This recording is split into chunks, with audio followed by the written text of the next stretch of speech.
Good morning, guys. So this is going to be a quick video on a quick scalp trade that I'll be taking. It's not really going to be a scalp trade entirely, more of a range play. I just want to show you guys how simple this can be. And hey, I may lose this trade, I may win this trade, but it doesn't matter, right? You have your trade setup. It could be simple, it could be complex. It's just a trade setup that you have in your playbook. Now, I am taking this trade pretty much based on the hypothesis that hey, we are probably putting in a distribution consolidation pattern over here, but I do not expect for us to be breaking just yet. Now, I could be wrong on that, right? So let's first talk about where am I going to be wrong. Well, essentially, I'll be wrong if we take out these highs over here. Okay, my invalidation point is if we take out this wick over here around 9,198, I'm going to be wrong. Another way I'm going to be wrong is that if we close a 1 hour candle above this trend line over here, lines up with this wick over here too, right? So two invalidation points. Either I see a candle close above this trend line over here, or we take out this wick over here. Now, we may come and take out this wick over here and close underneath the candle, right? In that situation, well, I'm going to still be in my trade. It's all well and good. Okay, I'm expecting that actually, but I've put on my trade anyways, got exactly on this trend line. Now, keep in mind, I do put only some weight on these diagonal trend lines. You can see that these can be really subjective, but I am playing based on other criteria as well, right? I'm playing based on the fact that hey, I do not want to see a candle close above 9,071. If I see a candle close above this region, which is a horizontal, right? Basically, what I'm trying to say is I am not entirely relying on the diagonal line. I'm relying more so on this candle close over here and more so on these wicks over here, right? So these are two criteria that are not subjective. These are two criteria that will keep me from saying, hey, you know what, I can adjust this a little bit, adjust it a little bit like this. No, I was wrong. Maybe I can do this. So I'm still in my trade. You don't want anything in your trade that will allow you to do that, right? So you can have these diagonal trend lines over here to just kind of give you that boost of confidence or kind of shape your idea of what may be going on, but you need something subjective that is you need something that is more objective and less subjective in order to keep you from hurting yourself. All right, remember guys, you are your worst enemy and you always want to have safeguards against yourself. So this is my safeguard against myself. No matter what, if I see a candle close above 9,073, I'm out of the trade. All right, and the other criteria that keeps me safe is that hey, if I see a wick above this high over here at exactly 9,207.82 cents, I'm out of the trade in that regard as well. Okay, cool. So you can see that if I do lose on this trade, I'm losing very little, right? If I see a candle close above this horizontal, it's barely anything. What do you lose? I don't even need to do the percent, right? You can see it's nothing, 0.41%.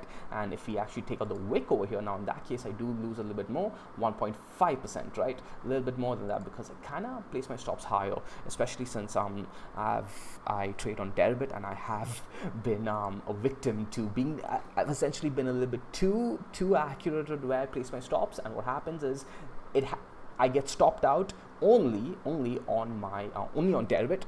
Essentially, only deribit gets the wick all the way up over here, and Bitstamp, etc., BitMEX do not actually see that hunt. Now, on other cases, it actually flips where BitMEX will actually see the hunt. They'll hunt out the stops over there, and deribit doesn't, and it keeps me safe. So it's a give and take, right? But either way, I do try to be a little bit more safe, and I put my stops a little higher than that, right? Just to avoid getting that extra push on deribit while other exchanges don't. Okay, cool. So enough of that. Now, if I do lose, like I said, if I get wicked out above this high over here, I lose around 1.5%. If I see a candle close above here, I get to exit and I'll be losing around 4%, 5%, 4%, 0.4% to 0.5%, right? Now, how much do I stand to win? Well, look at this green area over here, right? The red is how much I stand to lose.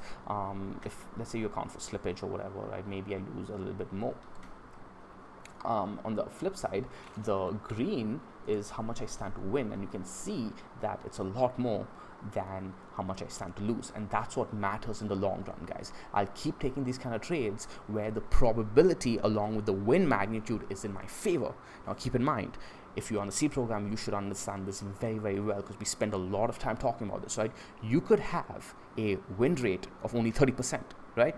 But you could still be a very, very, very profitable trader. Why? Because your win magnitude is that much more. So don't fall into that notion, guys, where people keep talking about, oh man, how high win rate, how high win rate. Well, it isn't that important, all right? It isn't that important. It's a combination of your win rate and your win magnitude. Now, in this kind of situation, the win magnitude isn't that high, right? So what I do need is a high win rate, right? So in this situation, I want to keep my losses as low as possible. Okay, so now going back to what we were talking about, what do I stand to win? Well, let's see. I usually don't look at the percents because I can kind of gauge it from my eye, but hey, minus 4.35%, right? Remember, I'm short, so that's how much I stand to win to the downside, and it does look like we are seeing the rejection as we speak. Should I sit through we're not going to see the move happen right away, so there's no point me sitting through the entire move with you guys, but I can go ahead and talk about my mindset behind this trade. Why do I have my take profit over here? Why not at the bottom of the range? Well, what I'm looking for actually is on the 4 hour. You can see that we do have these candle closes over here.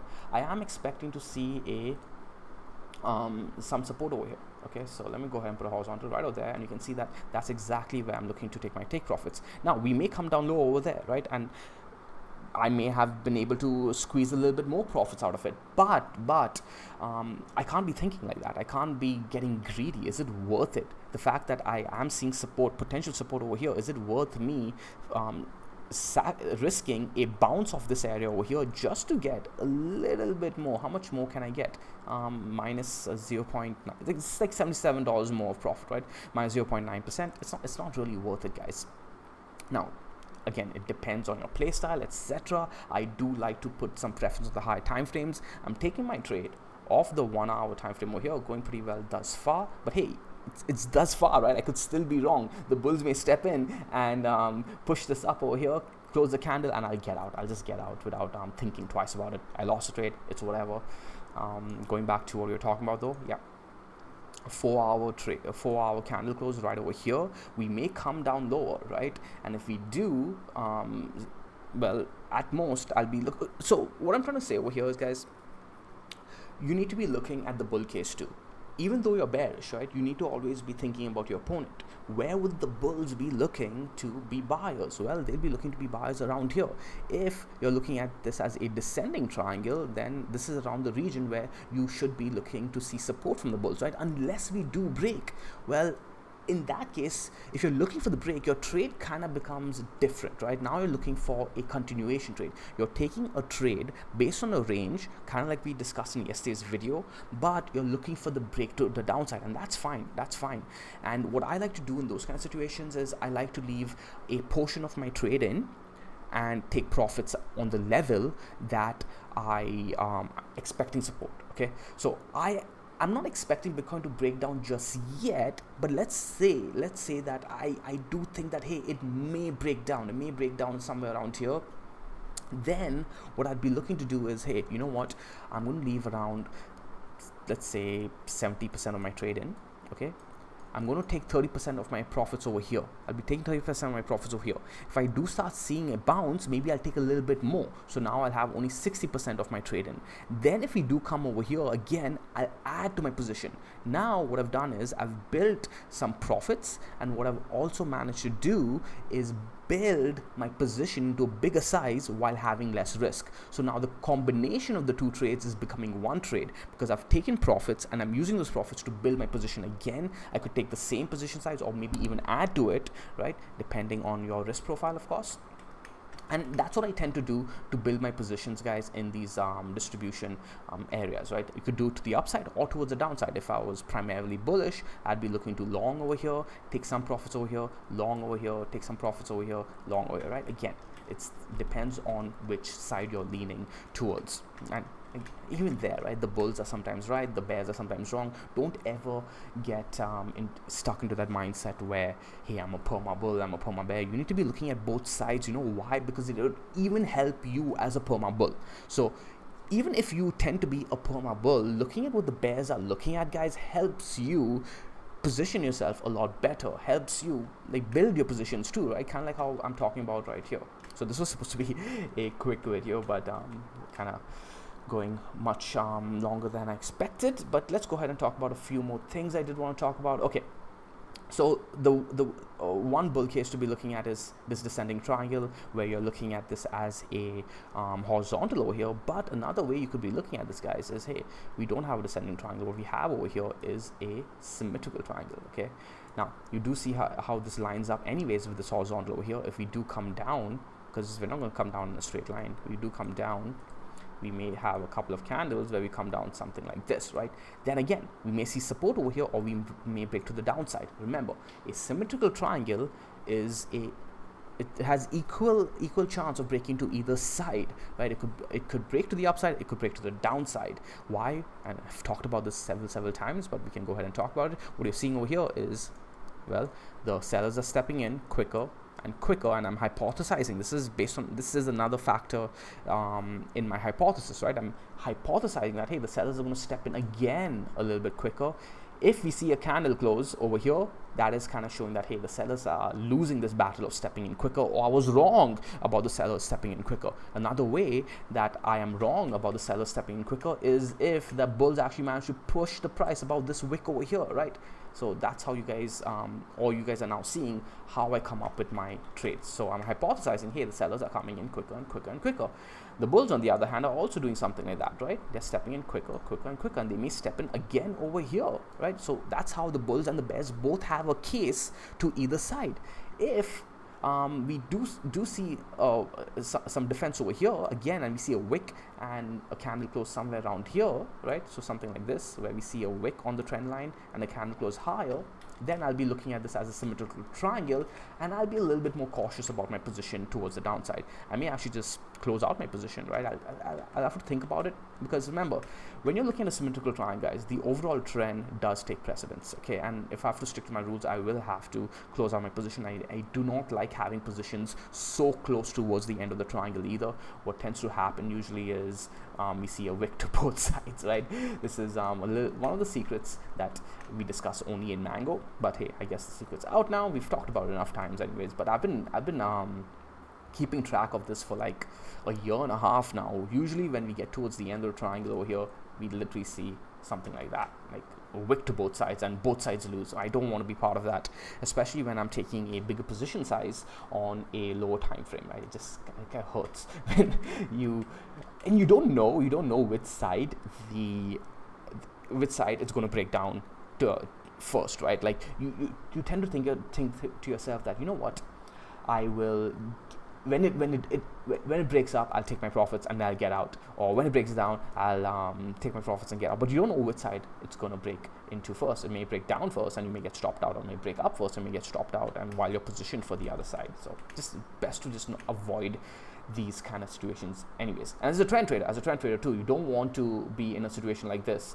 Come on, Bitcoin, dump it. You don't want to be in a situation like this where you're really relying on a flip of a switch to have that impulsive move to the upside, if you're actually leaning towards the downside. Because look at your edge, right? Your edge is reducing each time each time price gets closer and closer to a triangle. Right now, I still have edge on my range play. Let's say I'm looking to build a trend trade.